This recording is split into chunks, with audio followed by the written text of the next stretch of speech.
Dud Campbell, the protagonist, found himself in a bewildering situation, questioning how it had happened. As Princess Elnor proposing marriage, he explained that his current predicament was a result of playing a survival game called Savior Rising, or SR for short. This game, popular among young adults for its youthful academy setting, offered familiar yet stable gameplay. After successfully completing the game and reaching the ending, he had felt a sense of accomplishment. However, the next day, he inexplicably found himself transported into the game's world.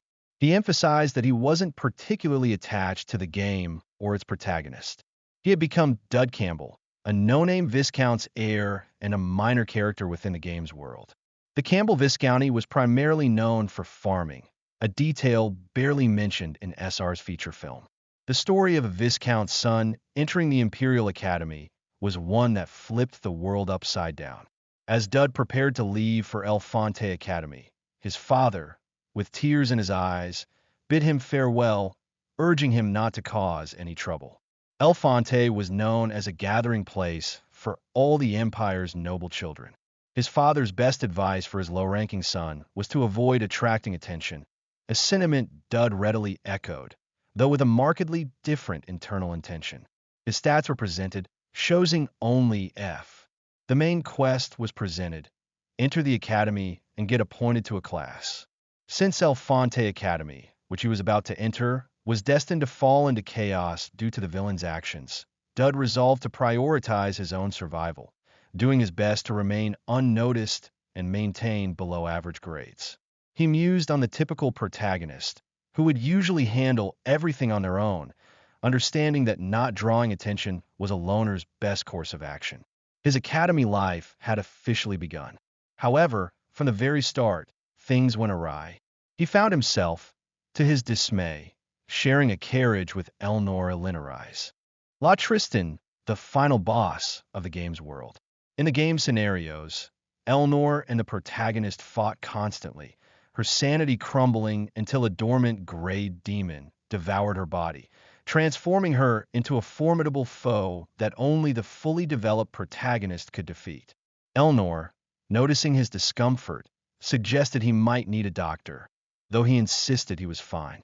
She revealed that the Tristan dukedom was highly concerned with appearances, explaining that his presence in first class was a calculated decision to project an image of approachability. Dud noted that Elnor seemed different from his memories of the game. Her described traits of being meritocratic, perfectionistic, and audacious seemingly at odds with her current demeanor.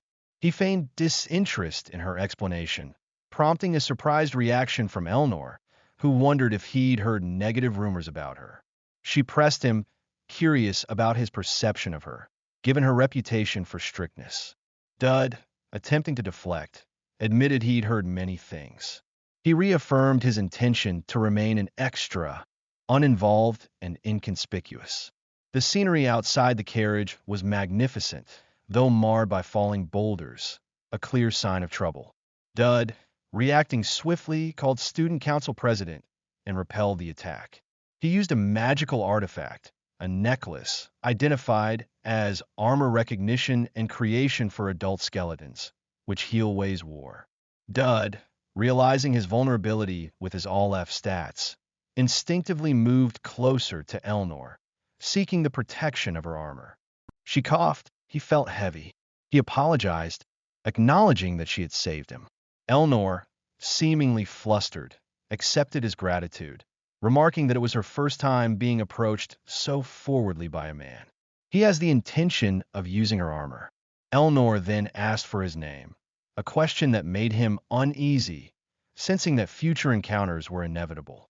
He reluctantly introduced himself as Dud Campbell.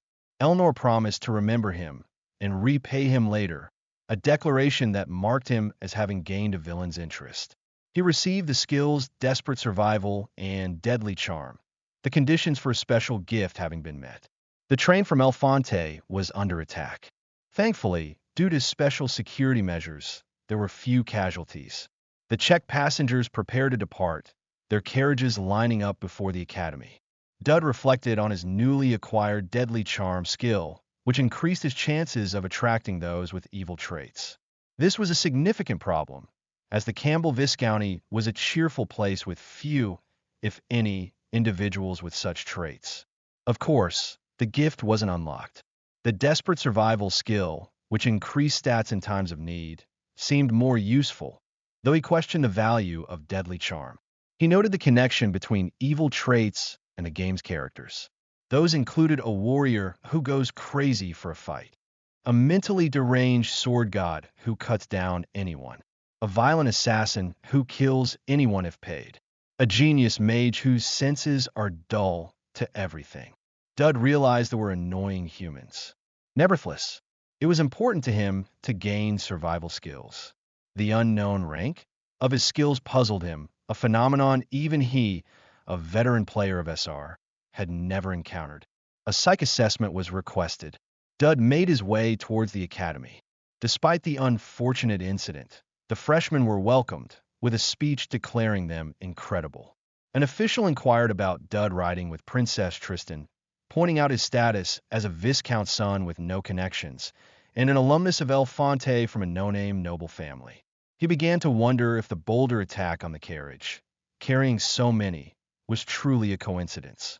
He was advised to avoid Elnor, as associating with high-ranking nobles could lead to trouble. Dud, however, realized he was already involved with her, despite his intentions. Even slander was common in the academy. Some students began calling his name and making fun of him. As the entrance ceremony's practical evaluation began, Dud, having been left without a partner, realized that he had to face the strongest remaining opponent. A female student approached him, offering a hand.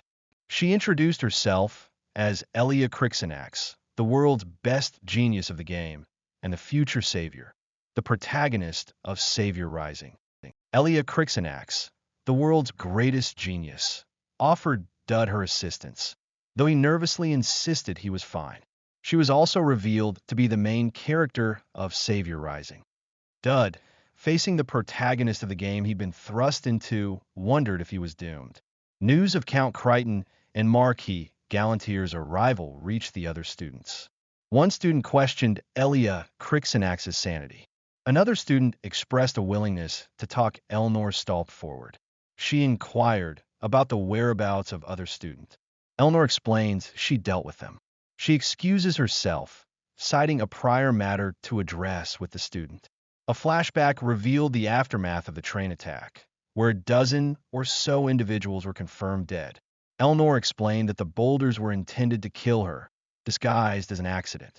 Having discovered the perpetrators, who happened to be nearby, she had eliminated them. She dismissed this as justifiable, much to the other students' frustration. Elnor suggested getting change for the ongoing entrance duels, highlighting Elia's presence as a one-in-a-million genius. The student wonders about Elia and Dud's connection. Confused, she questioned how Dud Campbell's name was even known. Elnor, remembering his unremarkable appearance, found him quite odd. Meanwhile, Dud prepared to face Elia in the duel, mocked by the other students. He internally acknowledged his terrible stats, realizing that a direct hit from her could be fatal. However, he reasoned that this dangerous situation might be advantageous, activating his desperate survival skill. The skill was triggered, increasing his stats in response to the danger. Dud hoped that by surviving the duel, he could at least gain the villain's interest. With this information advantage and his stat buff, he believed he might have a chance. Elia, addressing him directly, urged him to be honest. She correctly deduced his weakness, initially intending to give him a beating, but now reconsidered due to his connection to Elnor. Elia expressed her dislike of Elnor and the entire Tristan household, deeming them demonic. He agreed. Elia went on about it being family drama. She realized she was only close to him because he reminded her of Elia. Dud internally suggested a pretend fight. He recognized that being noticed was the only way to survive, and Elia claimed that she liked him. Dud questioned his own action. He knew he had to give it his all, as seriously as his hatred for Elnor. His deadly charm skill activated, significantly increasing the villain's attraction towards him. Elia launched her attack, but Dud managed to dodge. Impressed, Elia acknowledged that he wasn't a complete weakling. She resolved to increase her effort, triggering a danger detection in Dud, though it wasn't deemed life-threatening. His desperate survival skill activated at EX rank, granting him a significant boost. He evaded another of Elia's attacks, surprising himself and the onlookers with his newfound agility, recognizing it as the highest rank possible. The spectators were shocked. Elnor, observing the duel, noted Dud Campbell's all-F stats on his first day at El Fonte Academy and his successful subjugation of Elia. Several possibilities arose. Dud was a proficient fraud, though opinions on him had quickly changed. It was noted that Dud had absolutely no combat skills or powers before the duel, yet his strike was undeniably real. No one in El Fonte, not even the instructor, would be okay after taking that hit. While the chances of Dud defeating Elia were initially zero, it was speculated that he might have temporarily increased his power through some illegal substance or tool. Another possibility emerged. Dud was an absolute monstrous genius. However, accepting his victory at face value was difficult. It was a great loss for the Academy to ignore a student with great potential. The instructors decided to observe further, expecting the truth to be revealed soon. The conversation shifted to the uniqueness of the new admissions, necessitating special treatment for some. It was suggested that if Dud was truly special, he would have a role to play. News spread rapidly about Dud Campbell, the new star of Margrave Kindred. Shocking defeat after enrollment, and speculations arose about his potential as a child of the Empire's Knight Commander, possibly possessing the greatest talent ever seen. Dud, reviewing the news and his status, saw that he had gained Elnor's interest, reaching Trust Level 2, with a reward ready to be claimed. He also accumulated curiosity points from various individuals. This progression, from curiosity to interest to trust, allowed him to use the points in the points store. Elnor had the highest curiosity level. However, the final boss has no interest in him. He received the Tristan sword technique from the Tristan house, known for their swordsmen, though he acknowledged their involvement with demons. Elia's curiosity level was at 4, but he couldn't receive rewards from her yet. Dud realized that only villains with positive interest offered gifts, and Elia was neither a villain nor had positive feelings towards him. Suddenly, Dud heard a familiar voice, and Elia called out, asking to enter his room.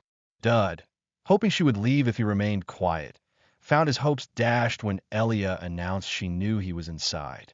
Threatening to break down the door, she urged him to open it, wanting to talk. Dud was perplexed. She added that they should get to know each other better, leaving Dud even more confused about the unfolding situation. Some fan serves of Elia to start our chapter. Alina stands in a hallway. She looked to the side. She held a piece of paper, assessing Dud's uptight demeanor. She urged Dud to be friends. Elnor approaches her, expressing her unfamiliarity with befriending men. Elia drops a rolled-up piece of paper, wincing. Elnor advised her to be mindful of her surroundings. Elnor inquired if Elia was hurt, as she is a flashback of the past where she called her brother while he told her to run, as a fiery vortex appeared. Elia, shaken, stated she was all right, instinctively grabbing her sword. She wondered if she could defeat Elnor at her current level. Elnor extended her hand towards Elia, who was perplexed by Elnor's apparent disregard for her presence. Elnor returned the dropped paper, revealing her knowledge of Dud's location and his involvement with Elia. She instructed Elia on how to reach Dud's room, claiming to have been with him until recently. Elia, stammering, justified her presence as seeking friendship among new students, which Elnor immediately dismissed as forbidden. Elnor, with a menacing gaze, declared a new rule forbidding such interactions, effectively barring Elia from visiting Dud's room. She further inquired about Elia's relationship with Dud, stating he was nothing to her, but reminding Elia of her previous warning. Elia seemed to decide to continue pursuing Dud. The scene shifts to the class assignment at El Fonte Academy, designed to meticulously analyze all aspects of the students. Dud, having defeated the warrior candidate Elia, was assigned to the highest level group, a fact that worried him while others seemed proud. Elia joined his group. Her interest in him had risen again. Dud received a letter and snacks, realizing he was being stalked. He was called for Group 1's turn and told to focus on the upcoming exam, which was part of the main scenario. Elnor's trust level with him was revealed to be at level 2 with an upcoming event. Elnor introduced herself as the one in charge of the exam, much to Dud and Elia's surprise. The instructors discussed Dud's performance, planning to have the student president lead the exams. Elnor led the group to the exam area, which impressed even Luca. The lights went out in the grand hall, prompting Elnor to clarify that questions would only be taken after their arrival.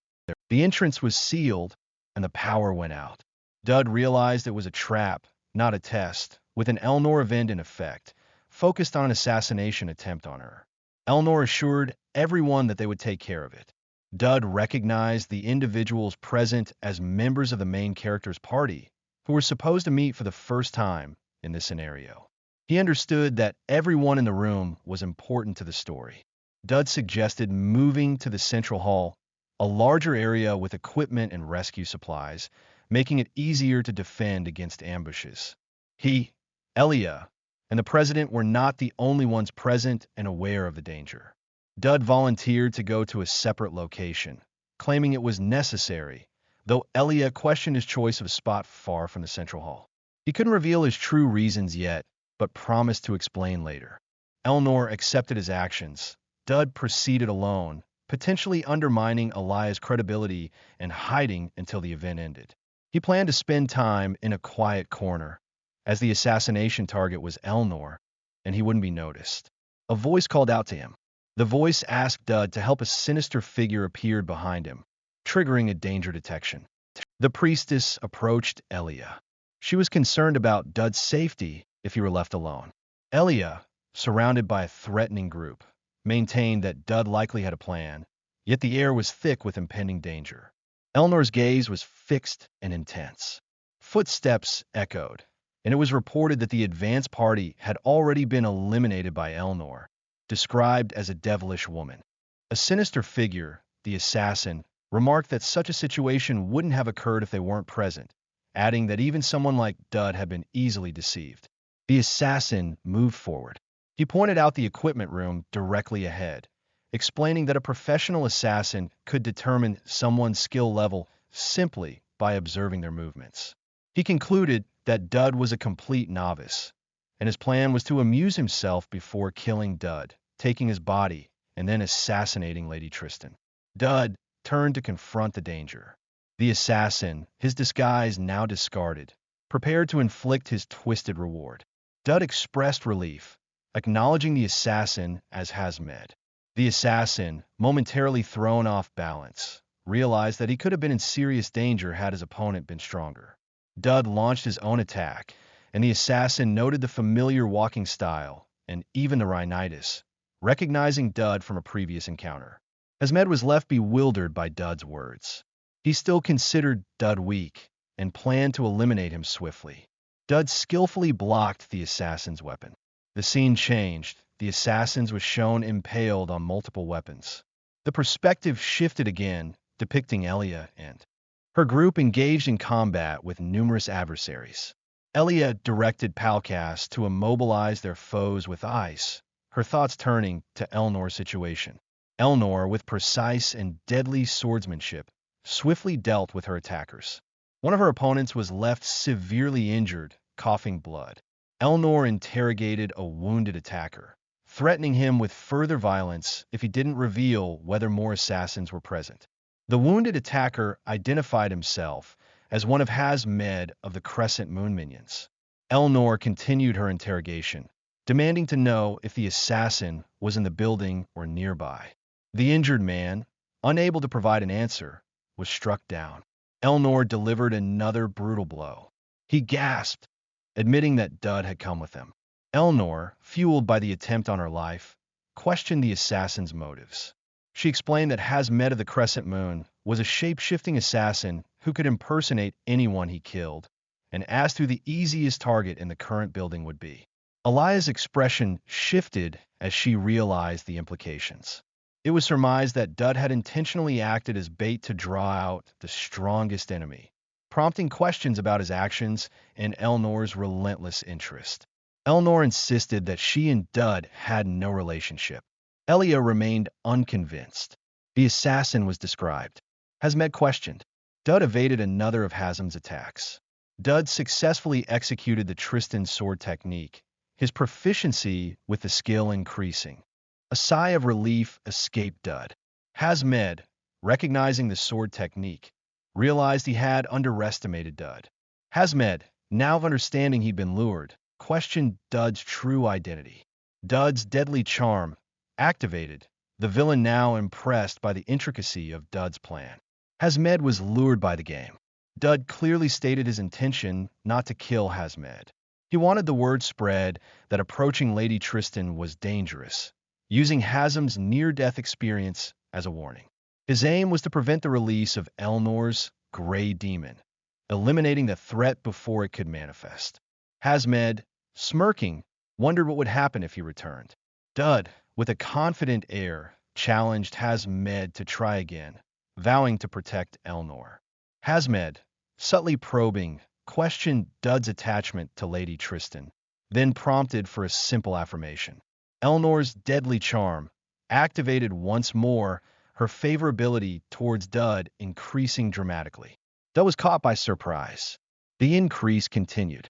An exclamation of exasperation, "Geez," resounded within the academy.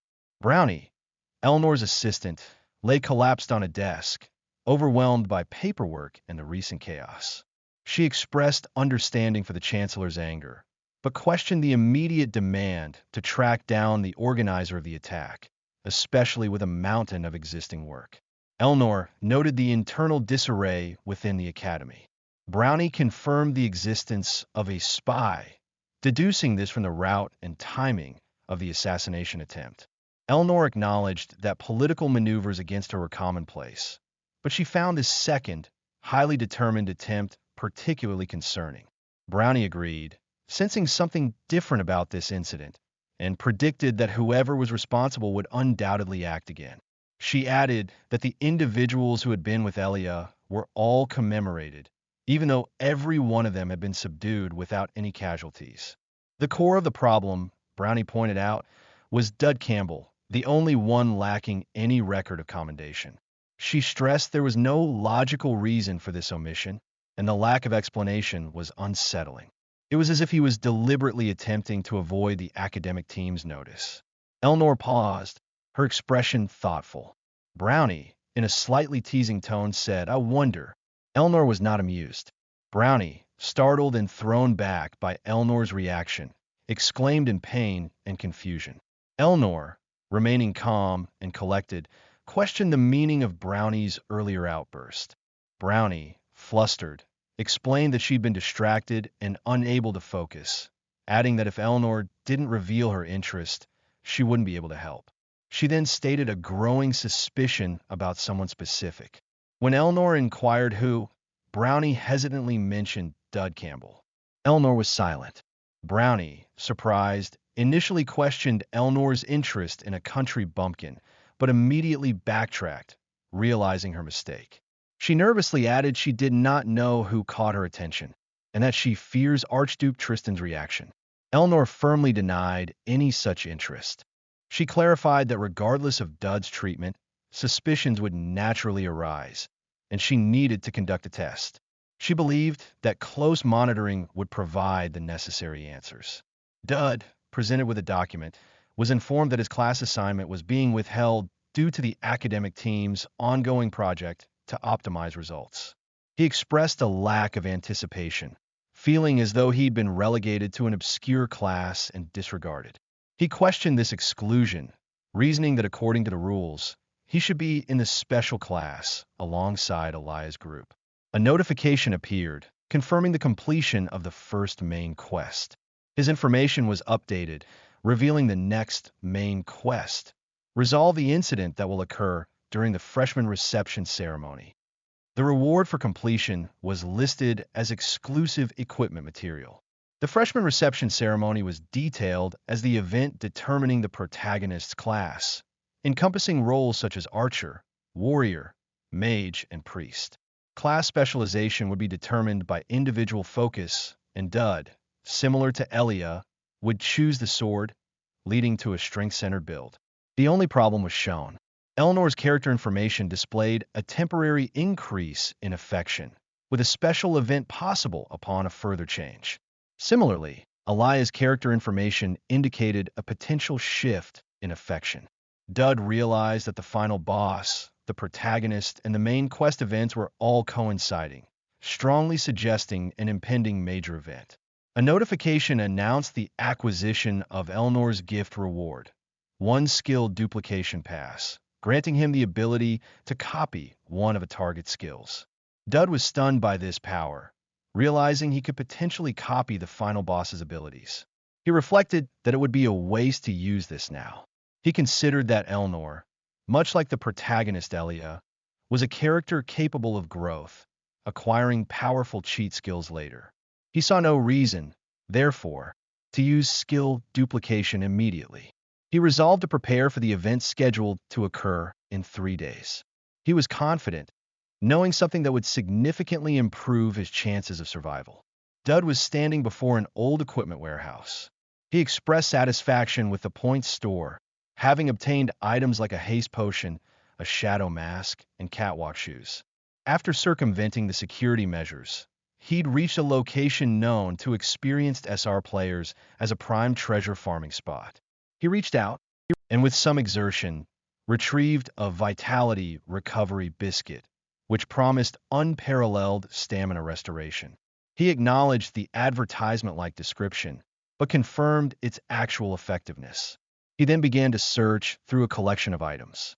After finding everything else, he discovered the most crucial item, the Ultima of Divinity, an ancient incense burner containing 1,000 years' worth of stored power. Pleased, he confirmed he'd acquired everything he needed. A sudden noise startled him. A massive, partially ruined, and animated stone structure loomed before him, emitting an uncanny glow. Dud, staring in disbelief, found himself gazing up at the animated construct. He internally lamented that things had been progressing too smoothly. A female figure, Yuria, appeared, floating ethereally, and was identified as Yuria Greyhouncer, the boss of Chapter 2, also known as the Cursed Sword Goddess. Dud realized that the item he'd just taken was originally hers, explaining her unexpected presence in this location. A dangerous situation was detected, quickly escalating to a life-threatening level. His desperate survival skill activated at EX rank. Yuria, waking up, attacked Dud violently. Yuria, with swift, powerful strikes, batters Dud. Now, however, it's a matter of life and death. Dud grits his teeth, struggling against the onslaught. He desperately claims it's a misunderstanding, that he wasn't intending to do anything while Yuria was asleep. Despite his EX rank strength, his entire body aches from the relentless assault. Yuria, unleashing a flurry of attacks, demands he beg for his life. She uses chains and ki to subdue him. Her attacks send him reeling, his body scraping against the ground. He is launched, then slammed back down with brutal force. Yuria, aware of how to avoid further harm, delivers a devastating strike.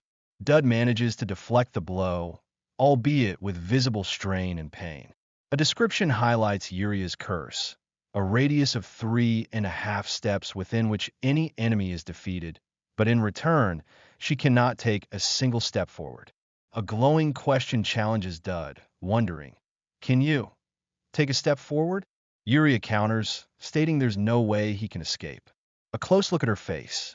Dud realizes this is her personal area, a space isolated from everyone else, rarely visited even by the teaching staff. He offers her a biscuit of energy recovery, claiming people are always hungry in such situations.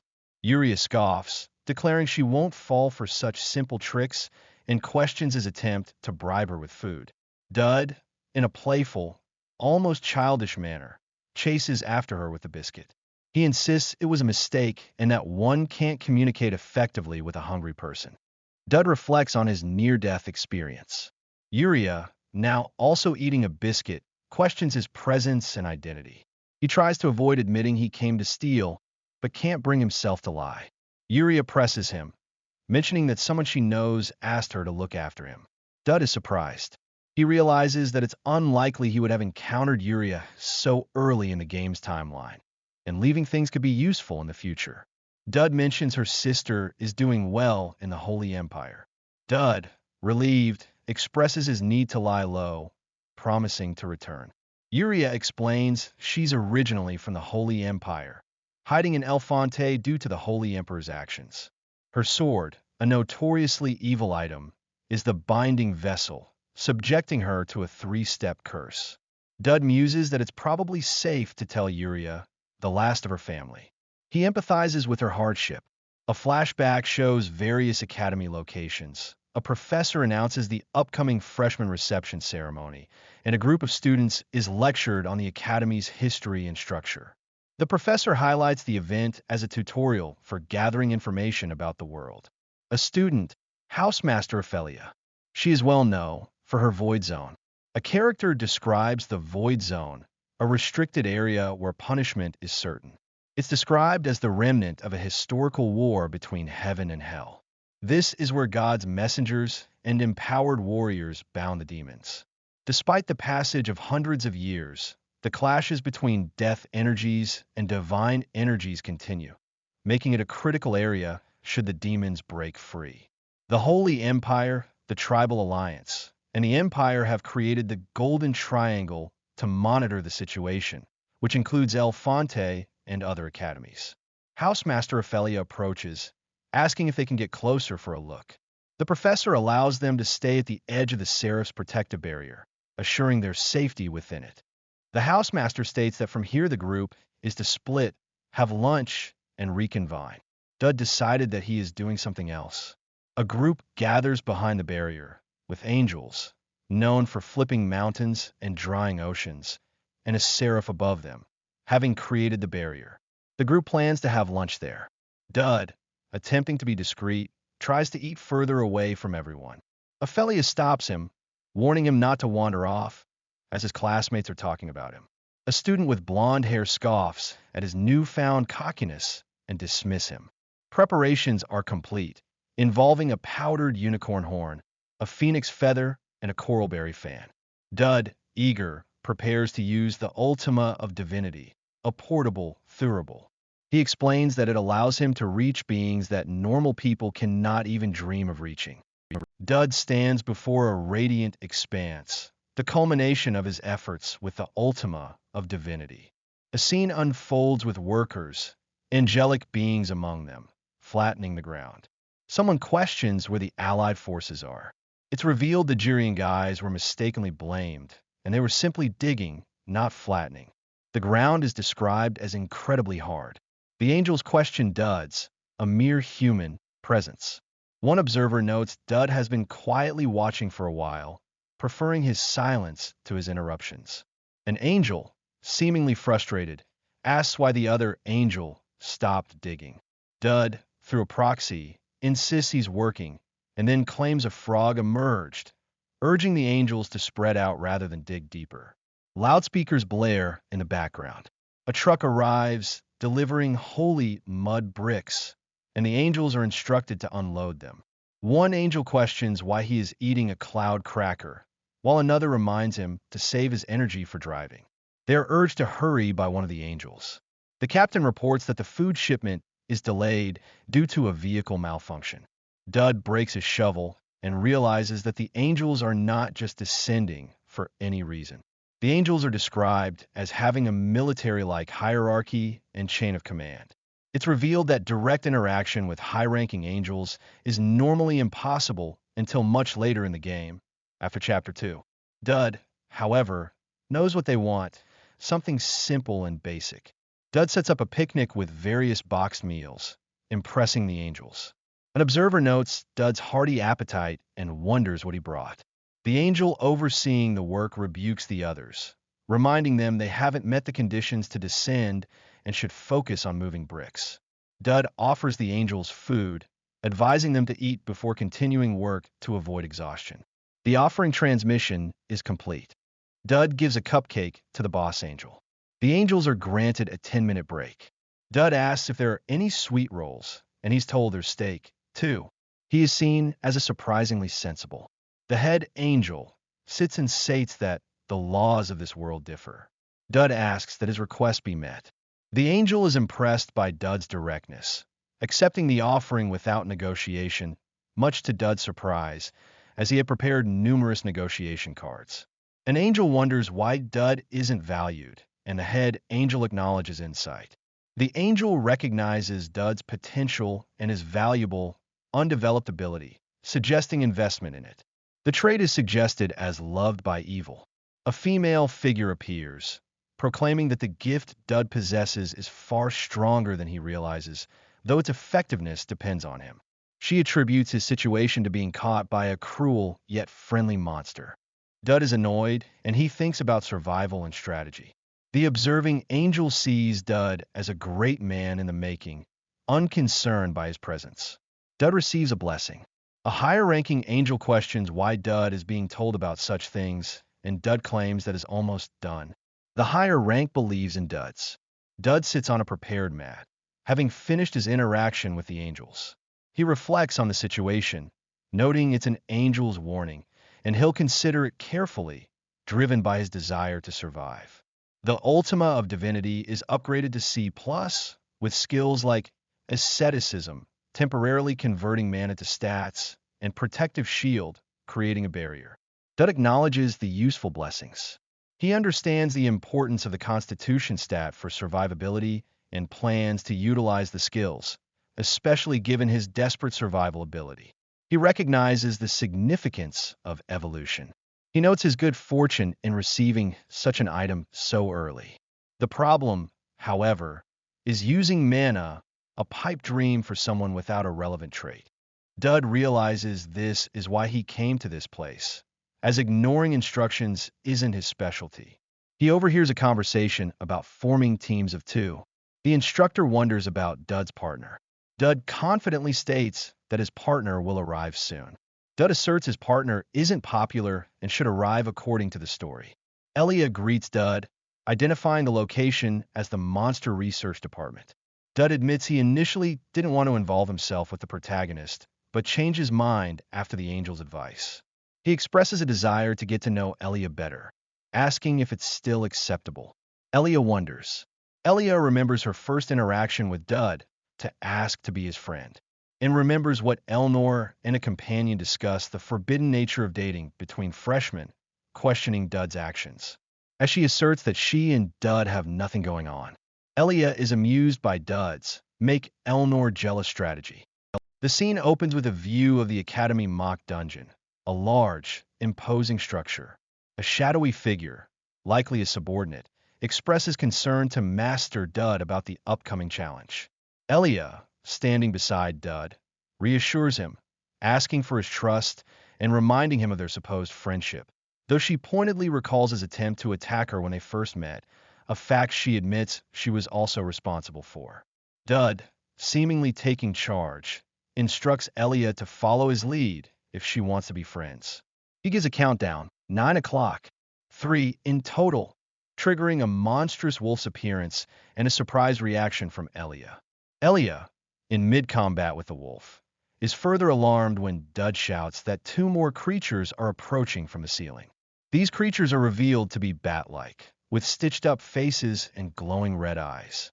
Dud provides tactical advice, shouting that their weak point is the neck and that Elia should target their bodies, not their wings. Elia successfully executes a powerful strike, slicing through the air. She becomes frustrated, however, demanding that Dud stop ordering her around and assist. He refuses. Dud, seemingly dodging an attack, warns Elia about incoming daggers, instructing her to deflect them and hold out for 10 seconds. Elia skillfully parries the projectiles. Dud continues his rapid-fire instructions. Good. Next is a paralytic poison. The ejector is on the right. Break it. He then directs her to dodge 3 arrows from his side, counting down, before warning of an incoming attack from behind. Elia, struggling, is struck by a large, monstrous figure. She angrily retorts that if Dud knew all the attack patterns, he should be faring better, but then suggests they'd progress faster if they cooperated. Dud raises his fist in a seeming gesture of encouragement, lamenting his own garbage F-rank stats. He reflects that desperate survival won't activate in a mock fight, as there's no real malice. The artificial beings are just following predetermined actions. He grimly acknowledges the need to rapidly increase his stats. Elia, continuing to battle, shouts Dud's name in frustration. Dud internally questions if he was being too harsh. She strikes at one of the monstrous adversaries. Elia appears exhausted and irritated. Dud, observing Elia's performance, has a surprised look. A celebratory shower of confetti rains down as Elia defeats her opponents, earning praise for breaking the previous record. Elia, confused and gasping for breath, wonders what's happening, noting she fought alone but still set a record. Dud, with a smug grin, admits he's a tryhard at the game, attributing their success to luck. Elia, though still visibly annoyed, is told that the next area is more difficult. A scene shift shows two figures, one cloaked and the other identified as the Dean of Spellcraft, Percy, observing Elia and Dud's progress. Percy comments on the need to allocate more funds to mock battles next year.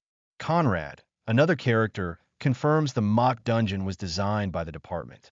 Conrad expresses his interest in the next term's warrior candidate, referring to Elia, while Percy is more focused on Dud. Percy dismisses the notion that Dud is simply exploiting the warrior candidate. He rejects the idea, saying this is not Mage's work. He emphasizes that although Elia appears stronger, Dud is the key. His positioning, orders, and timing are all highlighted as evidence of his perfect judgment. Conrad concludes that everything is calculated, as if Dud has experienced the battlefield thousands of times. Conrad suggests a bet to Percy, and the scene provides context. Conrad Valdador of the Knighthood Department has grown interested in the pair. The Dean of Spellcraft proposes a bet on whether Dud and Elia will break the record set when they were freshmen. Percy is skeptical, wondering why the Dean would go so far. The Dean offers a seemingly impossible reward, the right to make any single request of Percy. Dud, with a confident expression, declares that breaking the record is obvious. Elia is surprised. The Dean is betting on Dud. The scene changes. The words, "Geez, what's going on here?" appear in the text. Brownie addresses Elnor, requesting water and expressing concern about Elnor's recent behavior. Elnor, seemingly exhausted and sprawled on the floor, vaguely mentions something she wants to remember. A flashback begins, revealing a dark rumor about a demon in the Tristan bloodline. The rumor has two sides. One is the inhuman prodigiousness they possess, and the other is the occasional burst of madness, characterized by explosive violence and degradation of sanity. Elnor drinks. She dismisses it, stating that it is nothing to be concerned about.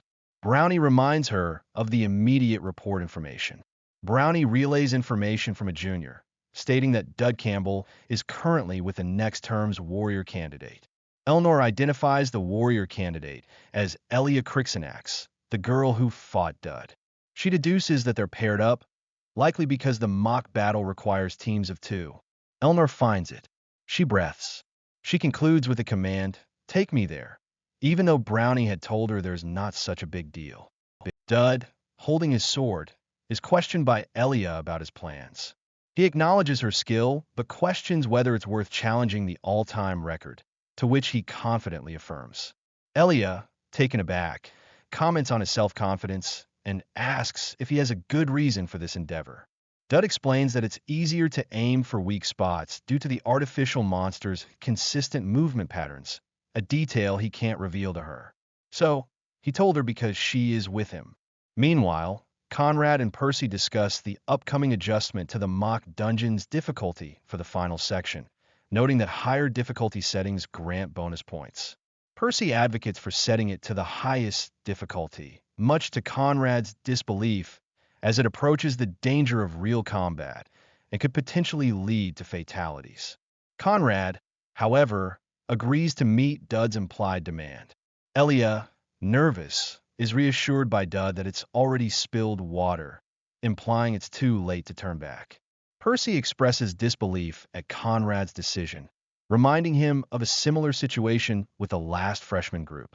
Elia, however, believes this time is different because students might actually die, a risk she's willing to explore. Conrad is fine. The scene shifts to the mock dungeon, now teeming with a multitude of monstrous creatures. Conrad announces the activation of slaughter mode, urging the freshmen to prove themselves, prompting an outcry from Elia. Percy worries that their group is finished. A danger notification appears as Dud faces the overwhelming horde. The level of danger is determined to be life-threatening. Dud effortlessly slices through a monstrous rhino. Conrad, observing with excitement, cheers on Dud and Elia. Elia, with a confident smile, acknowledges Dud's abilities. Dud evades a monstrous wolf's attack. He then skillfully strikes and defeats a large, tree-like creature, surprising everyone with his seemingly effortless combat prowess. Dud skillfully slashes his way through the monsters. Percy acknowledges Dud's earlier perceived weakness was feigned, though he admits he wouldn't have reacted differently without prior knowledge of Dud's skill change. He reflects that as time passes, both Dud and the monsters will grow stronger simultaneously. Dud is shown swiftly moving, dodging, and attacking. Elia parries, a devastating blow on a large, spider-like creature. She shouts to Dud, signaling him to unleash his attack. Using her as a stepping stone, Dud, ascending above a monstrous foe, executes the Tristan sword technique, La Volpe, unleashing a powerful, decisive blow. The pair is congratulated on their incredible strength, officially breaking the all-time record. Dud is surprised. He is illuminated by a bright light, signaling another achievement. Conrad reacts with explosive excitement. Dud is lauded for setting an unbreakable record, clearing Elfante's artificial monsters with ease. Elia thanks Conrad for his efforts. Conrad, having won his bet against Percy, declares his victory. He receives his reward, a document granting him the ability to request any favor from the Dean of Spellcraft, along with the rental of an item from the Vision Warehouse. Elia and Dud are amazed, realizing the significance of the reward, as it's not something freshmen usually have access to. Elia questions Dud's constant calmness, noting his apparent foresight and lack of surprise. Dud, slightly condescending, claims he knows everything, much to Elia's annoyance. She reaches out to fist bump Dud. She corrects him, explaining it's a fist bump between friends. Dud internally reflects on the situation with a degree of seriousness. Their interaction triggers a notification, indicating Elia Crixanax's curiosity stage has reached level 5, nearing the trustworthy stage. She bids Dud farewell, promising to see him the next day.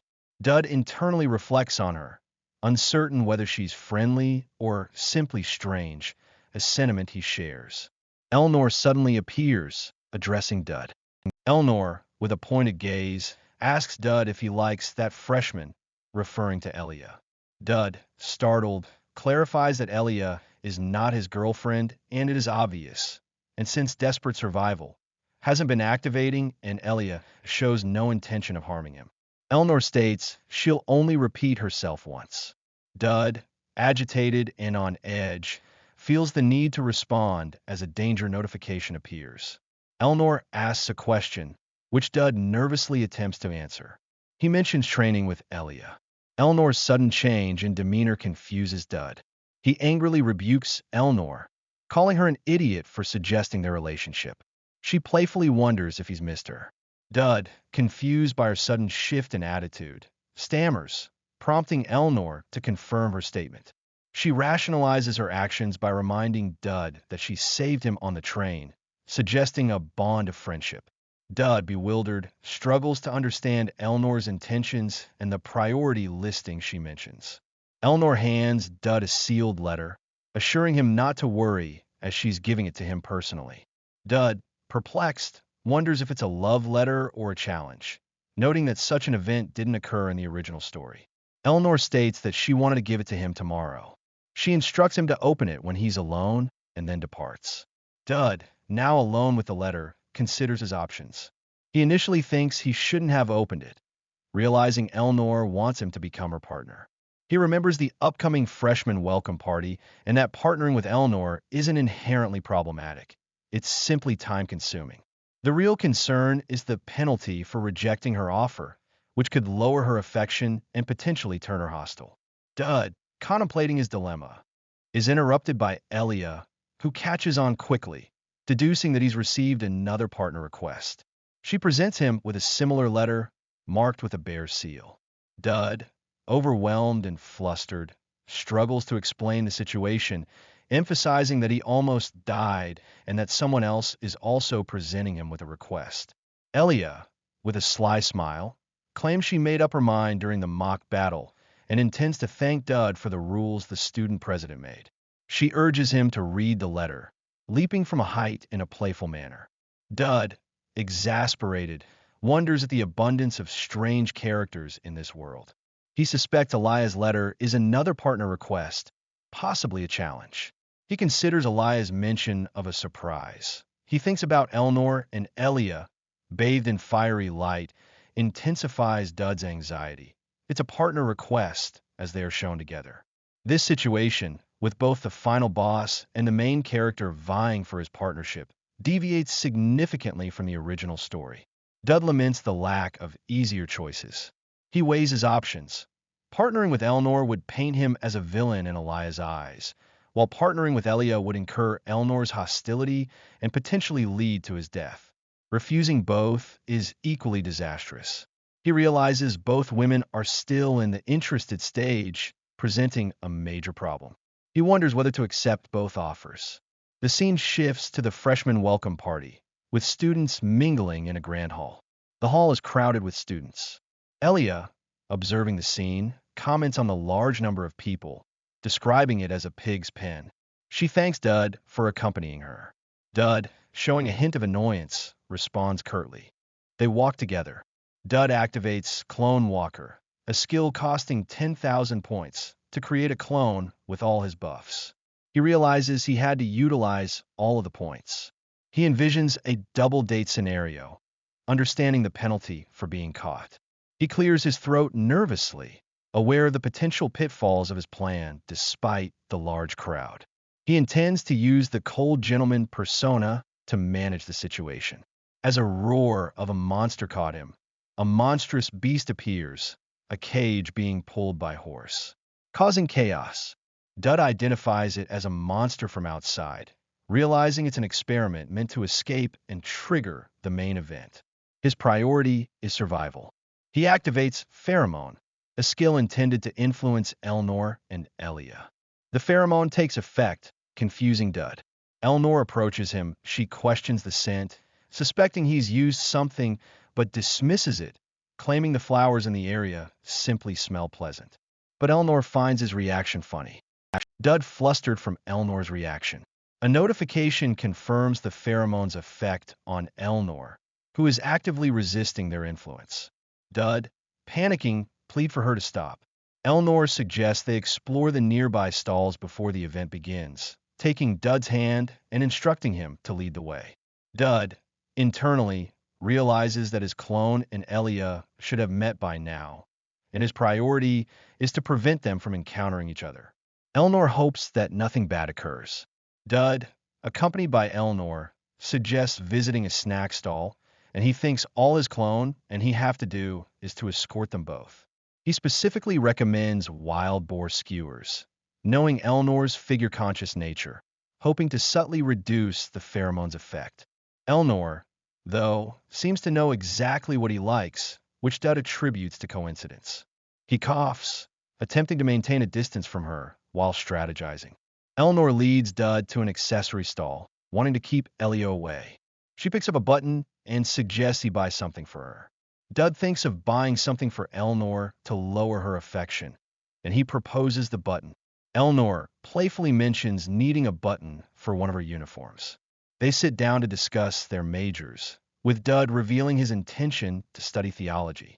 Elnor suggests he rethink his decision, believing his talent would be wasted outside of the Knights. Dud insists there's something he wants to learn in the theology department, having chosen this path for a specific reason. He explains his need to learn something there to protect what's precious to him. When Eleanor inquires about what he wants to protect, he states it's his life and her downfall to himself.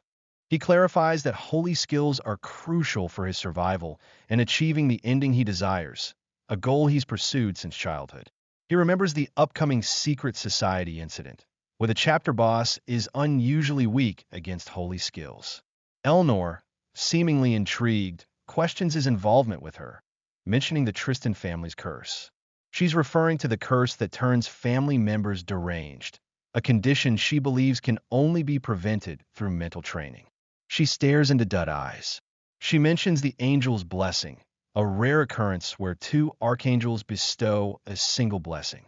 Despite the Tristan family's achievements, she questions Dud's closeness to her, wondering why he's always present during assassination attempts. Dud presses for her intentions. He states that is what he will protect, is her. Eleanor challenges him, stating that if he doesn't protect her, he'll die, adding that she doesn't have any other reason for her actions. She admits to knowing this from the start, finding Dud an odd man. Dud, relieved, claims he told Eleanor the entire truth, hoping to satisfy her curiosity. The scene shifts now to Elia as she thinks about the same thing as Eleanor the Dud is an odd guy. Caged monsters growl in the background. Elia and Dud's clone are in the basement.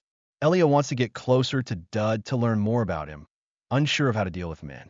Elia discovers that the basement contains living monsters used for the Academy's experiments. A monstrous wolf snarls. Elia realizes that. Even larger monsters are present, and a strange device is attached to the cage. Suddenly, the device exploded. The noise reached where Eleanor and Dud, as screams erupt from the crowd. Elia and Dud's clone are thrown. Elia wonders why the clone is protecting her. Dud's clone states that it is his job.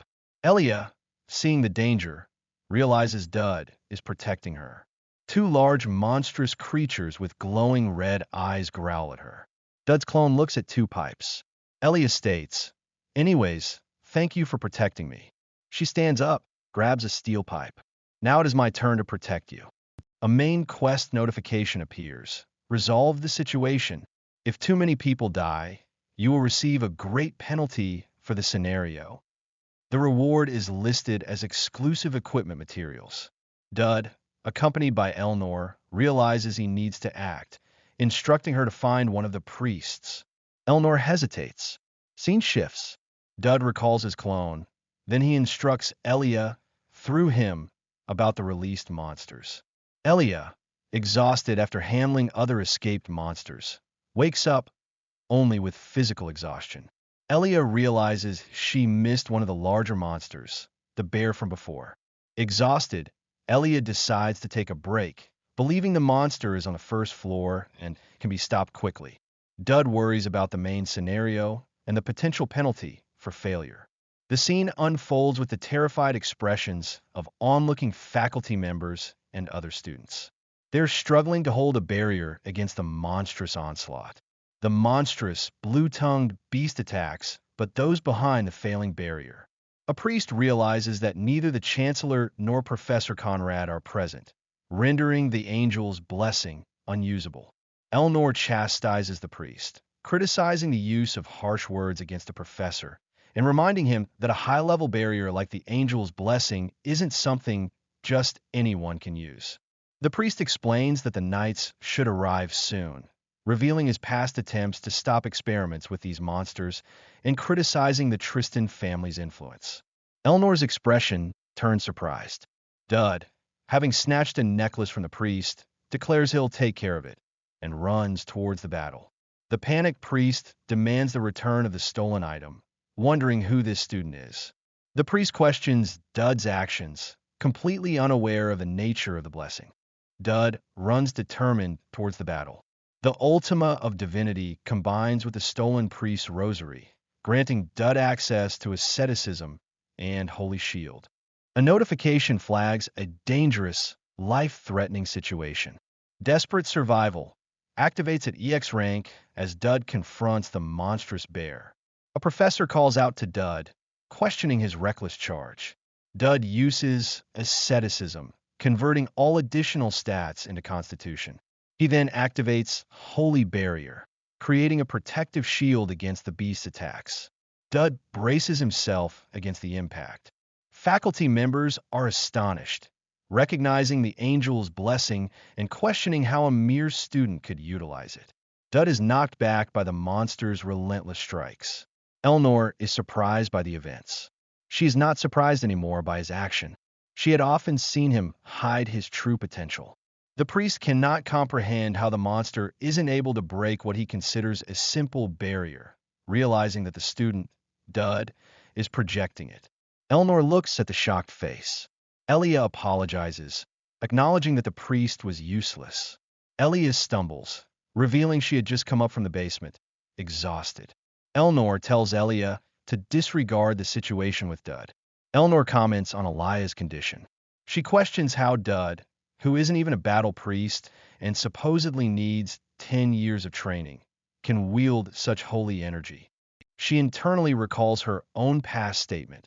He needs to learn something in the theology department, and that he wouldn't do this with any other reason. Elnor is deeply contemplating Dud's actions. Elia, reflecting, suggests that even a stored blessing should have limits, implying that Dud is displaying unusual kindness. Elia states he is doing this for both her and the Tristan family. Dud is struggling. Elnor has no reason why he would do all of this. Elnor, sitting alone, reflects. Her life has been characterized by isolation, a cold existence where connection felt impossible. But in the fleeting interactions with Dud, a flicker, a glimmer of something different has sparked within her. A warmth she hadn't known she craved. Elnor, lost in thought, considers the implications. Steeling herself, Elnor draws her sword, muttering, "You really are a strange individual, Dud." The monstrous bear relentlessly struck at the shimmering holy barrier protecting Dud. A cry of "President!" echoed as faculty members watched, stunned, while Elnor's eyes reflected a blend of concern and steely resolve. With swift, precise movements, Elnor initiated a series of strikes, her sword ablur. The bear roared, its fury met by Elnor's relentless assault. Dud watched, shock evident on his face, as Elnor fought. Despite the bear's continued roars, Elnor stood firm, a whirlwind of controlled power. The technique Elnor employed was instantly recognizable to Dud as the true Tristan sword technique, a far cry from his own copied version. A storm of powerful strikes emanated from Elnor, her sword radiating brilliant energy. Her movements were impossibly fast and graceful. She avoided the monster's attacks, while simultaneously landing blow after blow. The name of the technique, Tramontana, was declared as Elnor delivered a final, devastating blow. The resulting impact unleashed a tremendous explosion. The sheer power of Elnor's technique, so much greater than his own, led Dud to question the unfolding events, a deviation from the original storyline where Elnor had never intervened. A system notification announced the completion of the main quest, highlighting 0 casualties and awarding an incredible accomplishment. Another notification indicated the imminent arrival of the knights, just 30 seconds away. Dud's thoughts raced. The professors who had advocated for live monster experiments were known supporters of the Tristan family. Elnor's involvement was a tacit admission of her family's culpability. Elnor stood poised, ready for any further developments. He asked urgently if everyone was safe. He had concluded that the students are evacuated. Elnor was observed, calmly sheathing her sword. A relieved sigh escaped Elnor as she declared the situation over. Surprise registered on Dud's face as he saw something beyond Elnor. He shouted a warning to her. Elnor reacted instantly, her eyes widening in surprise. The holy barrier created by Dud intercepted a blow. The bear, transformed into a skeletal monstrosity, loomed. Blood trickled down Dud's face, a testament to the force he had absorbed. Dud forced his eyes open, facing the monstrous threat. He awoke suddenly, finding himself in his bed. It was explained to him by Chancellor Elena herself, that the monsters were defeated and Elnor was unharmed. Her presence was unexpected. A gentle smile graced Atalanta's lips as she confirmed the safety of all the students. The fact that Atalanta, an immortal with 1,000 years of life, was visiting him was perplexing to Dud. He suspected it might be connected to his use of the angel's blessing. She had come bearing news, both bad and worse. The choice of which to hear first was offered to him. She then revealed that he had garnered more attention than any student in history, having been involved in every single incident. His streak of bad luck, she warned, would likely lead to further unfortunate events. He stated that he had not intended for any of it to happen. The Chancellor inquired as to his knowledge, specifically regarding the demon. Atalanta subtly probes Dud, inquiring about his knowledge of the demon. The scene unfolds in Dud's room, the soft lamplight creating an illusion of intimacy. Atalanta observes his unexpectedly calm demeanor, especially considering his growing connection to Elnor, and points out this discrepancy. Dud, however, carefully deflects, stating that he shouldn't reveal how much he actually knows, suspecting her of having hidden motives. He then shifts the conversation, complaining about his unassigned status, which prevents him from attending classes. Atalanta, having used a spell to isolate them, acknowledges his frustration with a knowing look. All recent accidents are related. She hints at a larger geopolitical struggle, mentioning the current hegemony's weakening grip on power and the suspiciously convenient timing of recent events. She suggests that powerful factions are actively recruiting talented individuals, even from the most unexpected sources. Dud pieces together the implications, connecting these events to a series of upheavals. A coup d'état, significant shifts within the tribal association and the Holy Empire, and even the contested succession to the throne. Atalanta is visibly taken aback by his insightful deduction. She remarks on the potent golden triangle formed by Dud, Elnor, and Elia, though she notes their current perceived insignificance on the grand stage. She reveals that the entire continent is reeling from the ripple effects of this power struggle. A map is presented, highlighting the three major factions vying for dominance: Elfonte, the tribal association, and the Holy Empire. Dud realizes that the events he's been entangled in should have drawn considerable attention, but the factions haven't yet made a decisive move, likely due to intentionally restricted information flow. Atalanta confirms his astute observation, praising his political acumen. She hints at a looming crisis. Forebodingly, she shows him a vision. He sees it, a world consumed by fire. She then presents him with a seal, identifying it as the mark of the Purifiers. She explains more about it. The Purifiers, a clandestine, demon-worshipping organization, are actively working to bring about the world's destruction. He confirmed that he knew it. Their involvement is suspected in several attacks, including those targeting Elnor and the Tristan family. Atalanta then entrusts Dud with an interdimensional key, describing it as a balance-breaking artifact capable of opening portals to other worlds. Dud immediately recognizes its significance. She tasks him with investigating the Purifiers and their plans, promising further rewards based on his findings. Dud agrees to maintain complete secrecy about their conversation. Atalanta then shifts the focus, pointedly inquiring about the nature of his relationships with both Elia and Elnor. Dud, visibly flustered, insists that they're simply getting along. Atalanta seems unconvinced. She ends by reiterating her warning about the world's end, should he fail in this crucial task. Dud, left alone, internally questions the apparent fragility of the world, given how easily it seems to be threatened with destruction. He reflects, with a touch of dark humor, that the ultimate goal of the antagonist can seemingly only be achieved through the combined, albeit unwitting, actions of himself, Elia, and Elnor. The scene shifts to a view of the majestic academy building.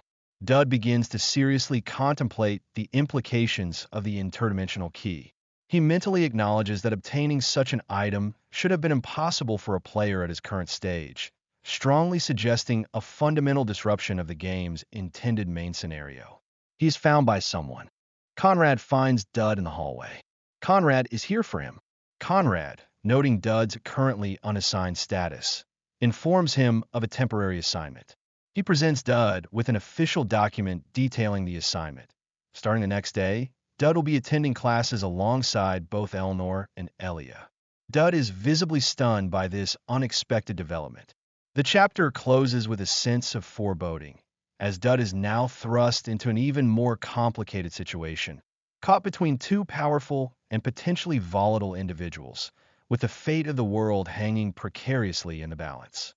A professor is lecturing, emphasizing the versatility of the sword as the most basic weapon in any situation.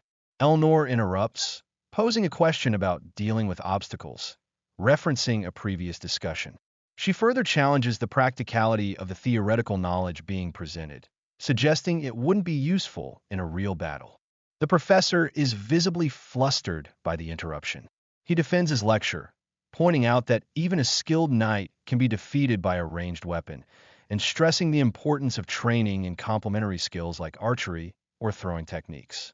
Elia, with a sly expression, subtly agrees with the professor's assessment. Dud internally grapples with the situation. He notes that a swordsman can always improvise using their environment. Eleanor, in her characteristic bluntness, criticizes Elia. A tense exchange follows. Elia retorts. The bickering between Eleanor and Elia focused on the lecture's content and hinting at a growing rivalry. Each defends their own point. Dud sighs, internally wishing they would let the class continue. Elia, seizing the moment, declares a small victory over Dud, while Eleanor brushes it off as a minor setback, granting him a small favor. The professor, trying to regain control, sighs and announces that they'll resort to self-study. The scene shifts, showing students. Dud reflects on his precarious situation, caught between Elia, the warrior candidate, and Eleanor, the heir to the Tristan family. A system notification pops up, indicating that Eleanor's trust level has surpassed level 5, reaching affection level 1, and a reward is ready to be claimed. Another notification shows Dud's progress. His proficiency with the basic Tristan sword techniques is at 58%, and he has also mastered a basic breathing technique that enhances stamina and physical abilities. The system highlights the synergy between these two skills, emphasizing their effectiveness, particularly noting Eleanor's mastery of this combination. Yet another notification shows Elia's curiosity has surpassed level 5, reaching interest level 1, with a reward available. Finally, a notification regarding the rule of evil E skill appears, explaining its function, influencing good individuals and potentially earning rewards by corrupting them. Dud is utterly bewildered by this new skill. The scene changes to a large gathering of students in a forest, led by Professor Conrad. Conrad explains the day's assignment, a deliberately vague task. Enter the forest and retrieve something that would appeal to him, all within a 10-minute time frame. He adds that Eleanor, in her capacity as student president, will be assisting with the scoring. Eleanor expresses her disapproval of the assignment's lack of clarity. Elia, on the other hand, is enthusiastic, excitedly announcing that the exercise will begin in 5 minutes. Dud is internally contemplating the rule of evil E-skill, struggling to understand how he's supposed to corrupt good people, especially considering the directive to keep your friends closer and your enemies closer. Elia approaches him, proposing they work together. She emphasizes their supposed friendship. Dud thinks to himself, Elia should go to the Trisha party, but refrains since he would just be intruding. Elia, feeling a bit awkward, tries to make small talk. Dud dismisses it, saying it is not important. Dud says that they are not close. She is disappointed. She looks away. Elia suddenly maintains her distances from him. Dud was thinking to himself about Elia's sudden reaction. Dud is puzzled by her abrupt change in behavior. Talion Armin, a notoriously skilled student, suddenly appears. He is identified as a mid-boss character from Chapter 1. Talion is annoyed by the attention he is getting from Elia and alone. Dud, thinking that this is a good opportunity to test his new skill, Talion is furious. His expression shows a profound sense of humiliation, likely stemming from the rumors about his duel with Elia and Dud's influence, as he considers Elia his rival, but Dud defeated her with one strike. Talion, radiating intense anger, confronts Dud, his pride deeply wounded. He questions whether Dud can truly sense the immense gap in their abilities, then proposes a wager. The bet is simple. Whoever achieves the higher score on the current assignment wins. Dud, with a smirk, immediately agrees. Elnor, observing the unfolding drama, approaches Professor Conrad, remarking that the students aren't taking the scoring process seriously enough. Conrad, however, seems unconcerned, implying that he has his own methods. He then pointedly asks Elnor about Dud's score, revealing that Dud already has a perfect score despite not having submitted anything. Elnor, though initially surprised, quickly recovers and asserts that Dud deserves it. She challenges Conrad's implicit criticism, stating that if he doesn't believe it, he should observe Dud himself to understand. She then announces her departure, stating she'll return shortly. Conrad and Elnor exchange knowing glances. She's aware of his intent to remain close to her. The real motive: she doesn't want him to be alone with a warrior candidate. Conrad, subtly manipulative, suggests that Elnor always has the option of expelling Dud if she deems it necessary. The scene shifts, focusing on the priestess, Trisha, holding a distinctive rosary. The purifier accompanying her comments on a change she senses in Elia. Elia is shown engaged in combat with a wolf. Another student, Luca, remarks on the unusual concentration of powerful monsters, speculating about the presence of a rare mineral deposit nearby.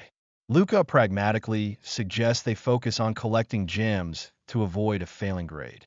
Suddenly, Trisha, shrouded in shadows, calls out, requesting help. Elia swiftly defeats another monster with a powerful strike. The observing purifier notes the distinct colors of dark emotions emanating from Elia, although she doesn't appear outwardly angry. Trisha approaches Elia, inquiring about her well-being. Elia, though slightly strained, claims nothing significant is happening. Trisha expresses concern that Elia's suppressed emotions might overwhelm her. She insists she knows something is troubling Elia. Elia, finally relenting, sits down, a hint of exhaustion in her posture. She admits that her distress was probably obvious, unable to lie to Trisha. The setting shifts to a more serene, sun-dappled area of the forest.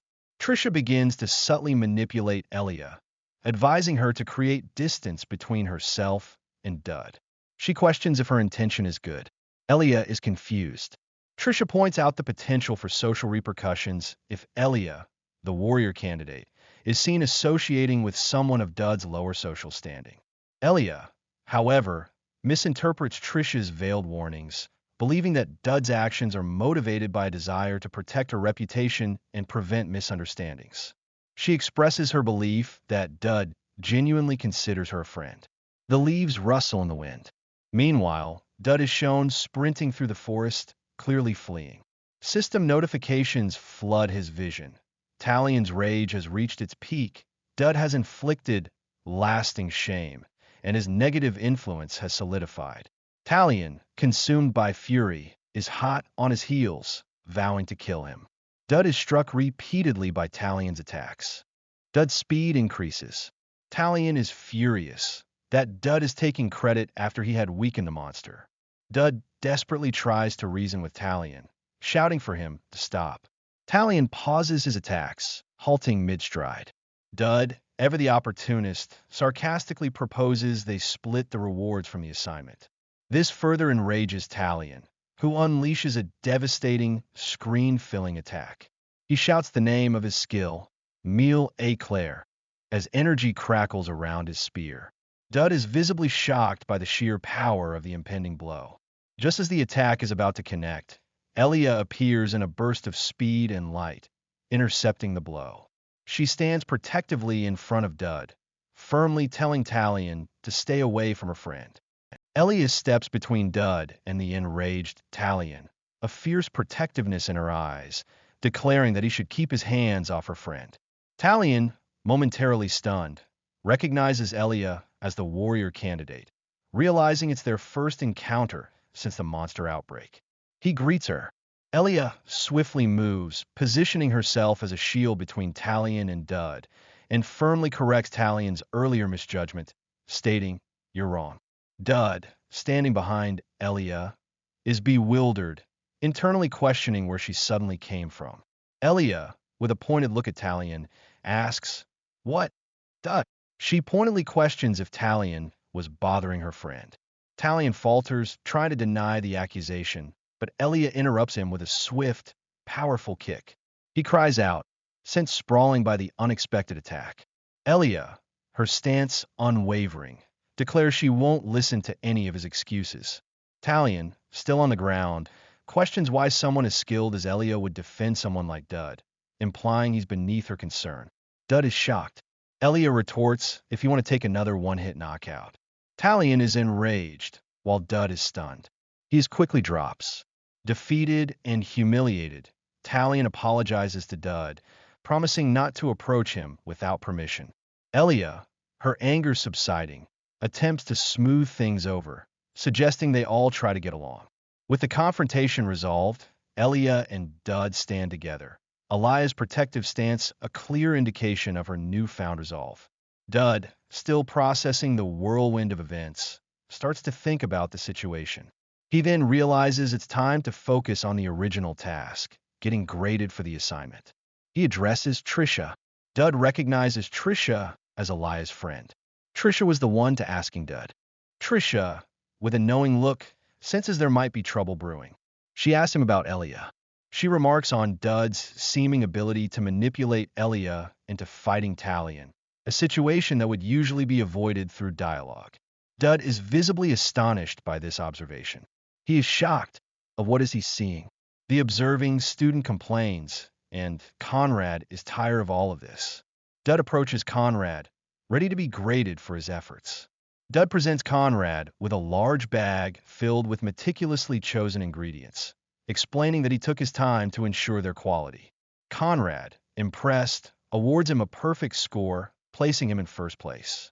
He turns to Elnor and suggests she could potentially gift her gathering to Percy. He suggests that Dud earn some brownie points with her. Dud, now accompanied by Trisha, approaches Conrad again, who initially dismisses them, stating that class is over. However, he specifically requests Trisha to take care of Elia.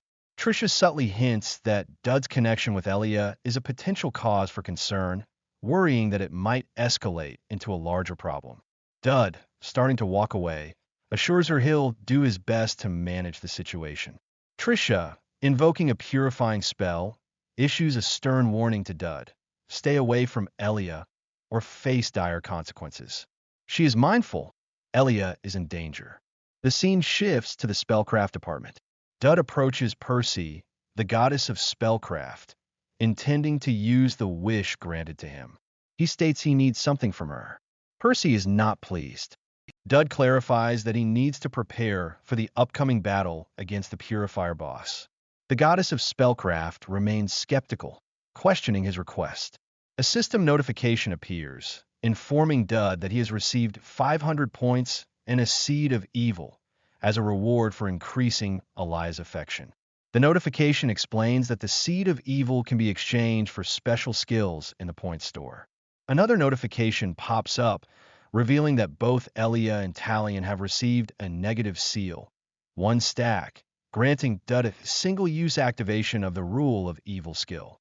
He is preparing for the future, thinking about the best skills. Dud reiterates his request, boldly stating he needs a cannon. He specifies that he needs a cannon powerful enough to obliterate the entire academy.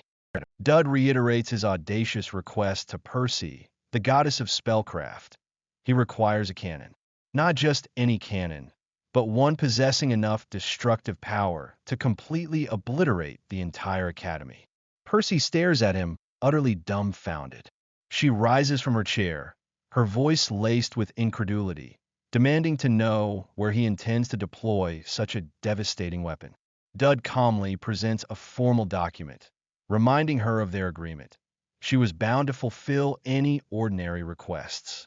He asserts that constructing a cannon, regardless of its scale, should be a trivial matter for the Dean of Spellcraft. Percy, visibly exasperated, retorts that building a weapon of mass destruction is far from ordinary. Dud presses, stating that a promise must be honored. Dud swiftly assures her that he has no intention of harming anyone.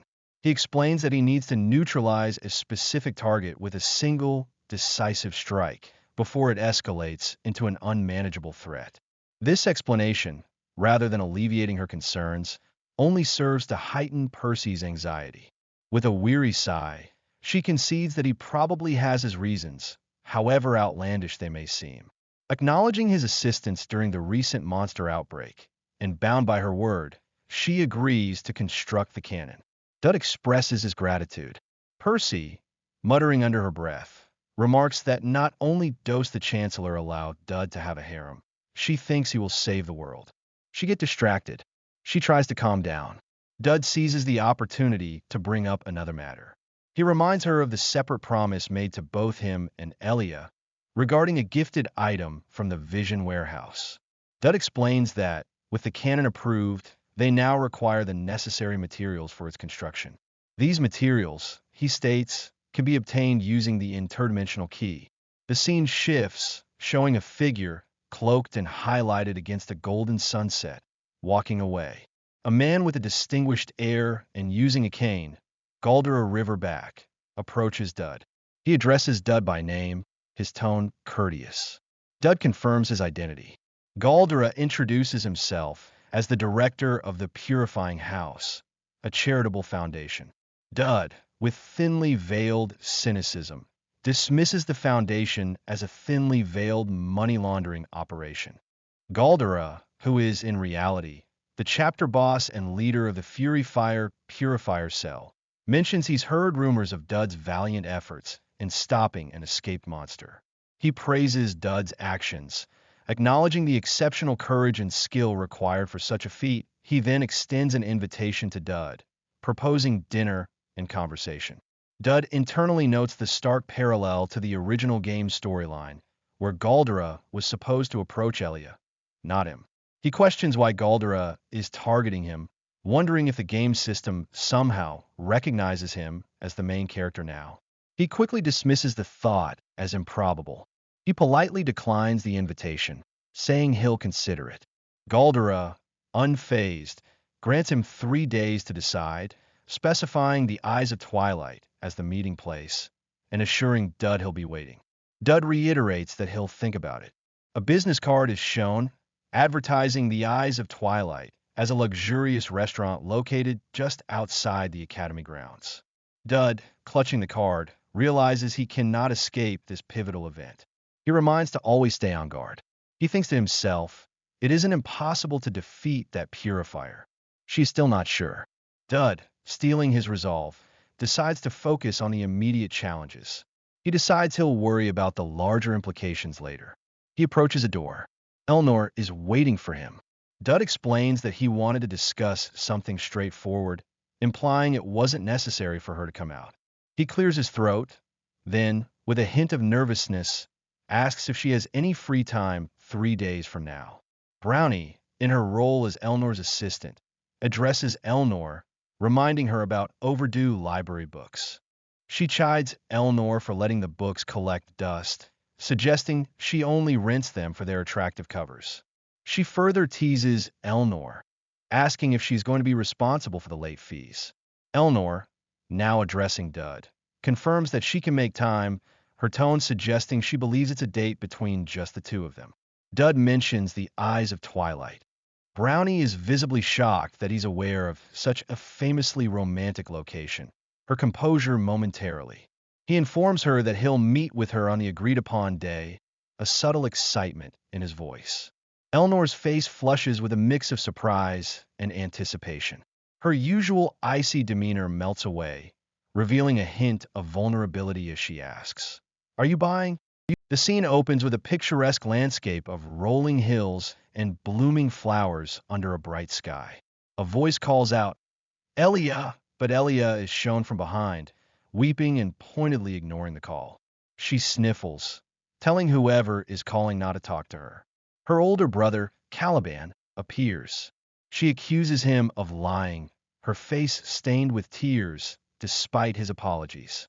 Caliban attempts to justify his actions, claiming his earlier behavior was merely a joke. He clarifies that, instead of pushing her down a hill, he'll simply attack her on flat ground. Elia, tears welling up, accuses him of constantly attacking her. Caliban insists he was only joking. He explains that his intention is to make her stronger. He doesn't want her to be defeated by someone he doesn't know. Elia stubbornly retorts that she doesn't need his help. Caliban, changing tactics, offers her cookies he brought from the Baron's house. She suspiciously asks if he stole them, but he clarifies that he brought the leftovers. He grudgingly thanks the Baron, takes a bite of a cookie, and proudly announces that he might soon be promoted to an apprentice knight. When she asks what happens after that milestone, Caliban reveals his plan. He'll be leaving for the battlefield. He expresses a thirst for adventure, a desire to experience new things and see the wider world. He muses about the possibility of achieving the prestigious title of Guardian. Elia, munching on her cookie, dismisses the notion, questioning who would dare to bother their little sister if he became a guardian. Caliban counters that one can never be too sure. She expresses a genuine fear of him dying in battle. He confidently asserts that he's far too skilled to die easily, though he concedes that bad luck could always play a role. Elia, pouting, tells him she hopes he does get unlucky and die, complaining about his constant teasing, his disregard for their parents' wishes, and his endless sword fights. Caliban switches. He reassures her that, as her guardian, he'll always be there to protect her. The scene abruptly transitions to Elia waking up from the dream, her eyes still closed. She opens her eyes, startled and disoriented, wondering what's happening. Dud appears, awkwardly apologizing for his countryside manners. He clarifies he is sorry for what he said before. Then he offers her cookies from his kitchen, praising their taste. Elia states that they are friends, and she did not mind it. Dud reassures her, telling her to get some sleep.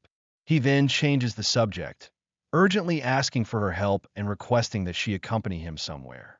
Elia, thoroughly confused and taken aback, questions his sanity. The scene shifts to Elnor diligently working on paperwork. She continues to work, her quill scratching across the page. She is completing her school assignments and meticulously checking the fees for various student clubs. The conversation turns to the topic of transfer students. Brownie reveals that a new student is transferring from the Tribal Alliance, a consequence of the recent coup d'etat. The student, Lilu Garuda, is the daughter of a tribal leader and is effectively in exile. Her entire family is seeking refuge at the academy. Brownie asks Elnor if she's familiar with Lilu Garuda, mentioning the student's supposed fame.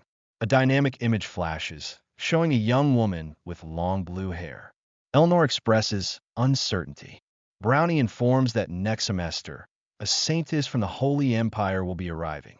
Brownie, surprised, speculates that the Chancellor might have personally intervened, given the unusual circumstances. Elnor, now deeply contemplative, sits with a quill in hand. She is thinking about both the incoming saintess and the exiled tribal leader's daughter. She concludes that the academy is undoubtedly involved in some sort of scheme. She is remembering the past. Brownie tries to take back what she said, since Elnor has been for a long time in the academy. Elnor gives her a knowing look. The setting changes to a moonlit night. Dud comments on the existence of an observation deck within the school. Elia, gazing at the night sky, remarks on its beauty, but questions the necessity of their current activity. Dud and Elia stand atop a tall structure, a large catapult. Dud explains that he obtained it from a vision warehouse, with the Chancellor's explicit permission. He insists they must wait. He activates a device, the secret card given to him by the Chancellor, explaining that it grants access to an area normally restricted to high-level individuals. With a burst of energy, they are launched into the sky by the catapult. Dud urges Elia to remain focused and keep her eyes open. They soar through a vibrant, swirling, magical portal. Dud announces their imminent arrival at the location of the interdimensional portal. He encourages Elia to keep her eyes fixed on him, reminding her of what her brother said, assuring her not to worry. He warns her that the situation might be a little dangerous. They enter the portal. Dud and Elia arrive in the interdimensional realm, with Dud warning that they don't have much time. He cautions her to avoid touching anything, as it might be dangerous. They stand on floating rocks amidst a swirling, purple-hued landscape, and Dud explains that gravity is unstable. Elia, looking worried, questions his actions. Elia observes that they need to go higher, and Dud, looking for something, agrees, then instructs her to jump as the rocks keep getting pushed back. Elia, clinging to a rock, panics, fearing they'll die if they fall. She jumps. Mid-air, she cries out in alarm, feeling herself falling. Dud calls out, urging Elia to look at him. A flashback begins, depicting a younger Elia with her older brother, Caliban, bloodied and amidst a burning landscape. Caliban, a formidable warrior, warns Elia to hide if she encounters any descendants of the apocalypse. Elia, weeping, asks about their parents, and Caliban, with grim finality, confirms they are dead.